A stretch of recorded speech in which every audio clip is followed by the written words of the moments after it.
Palestinians and Israelis equally deserve to live in safety and security and enjoy equal measure of freedom, prosperity, and democracy. But Israel has a right to defend itself. Absolute right to defend itself. Fully supportive of Israel's right to defend itself. The faces have changed, the political parties have changed, but America's red line on Israel is unchanging. Its closest ally in the Middle East has a right to defend itself.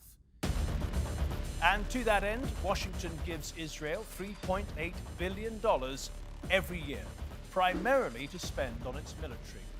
This formalized direct funding has been going on since the mid-'80s and was enthusiastically embraced by the 44-year-old Senator Joe Biden. There's no apology to be made. None. It is the best $3 billion investment we make.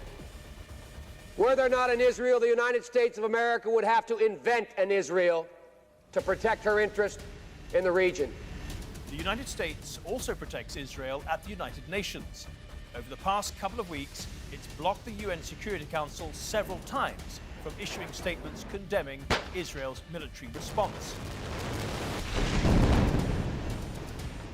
In stark contrast, Washington is careful to avoid showing empathy with Palestinians, lest it appear as support for Hamas, which Washington designates a terrorist group. Do Palestinians have a right to self-defense?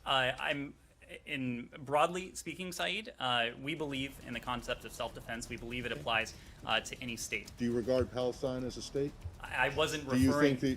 You but don't in the context of the ICC and the UN. So are you saying that you do not?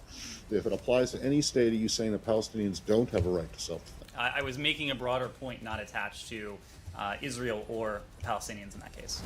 This line of questioning and disingenuous response has been going on for years. Jen Psaki is Biden's White House spokeswoman. She holds the line now as she held it 7 years ago in the same role under President Barack Obama.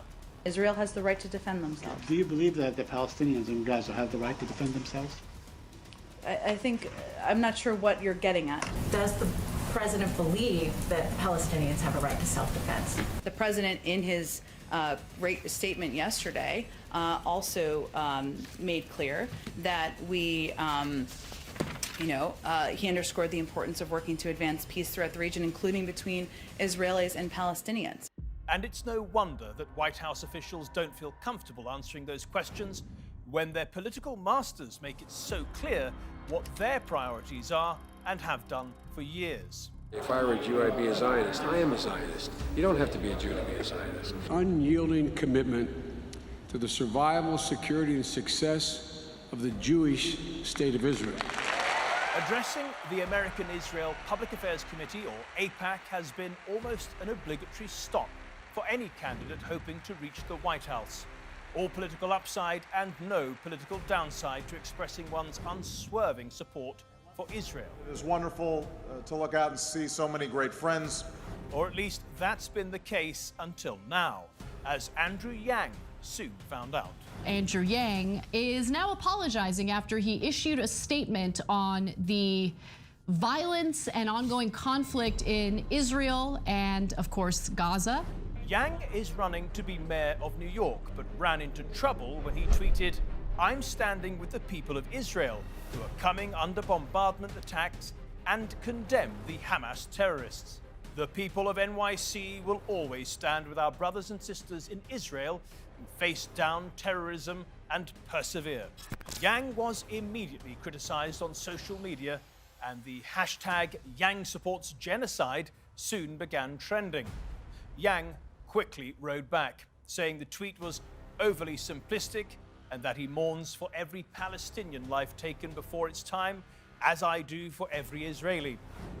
You'll see more signs of change in the US Congress, where America's first Muslim congresswomen, Rashida Tlaib and Ilhan Omar, decry what's happening to Palestinians at the hands of the Israelis.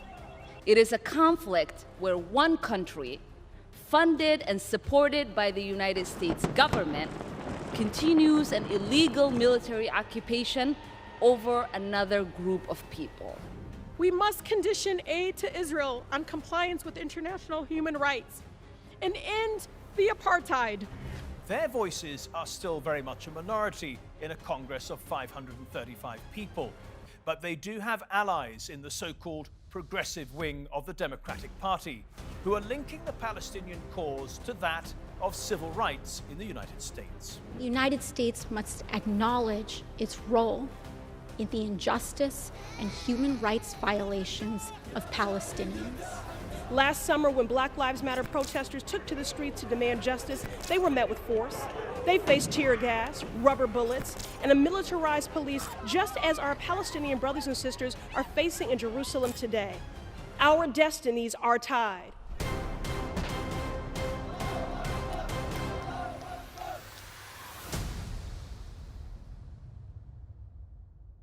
Thanks for watching our program. If you liked it, please give it a thumbs up, share it with your friends and family, and even subscribe.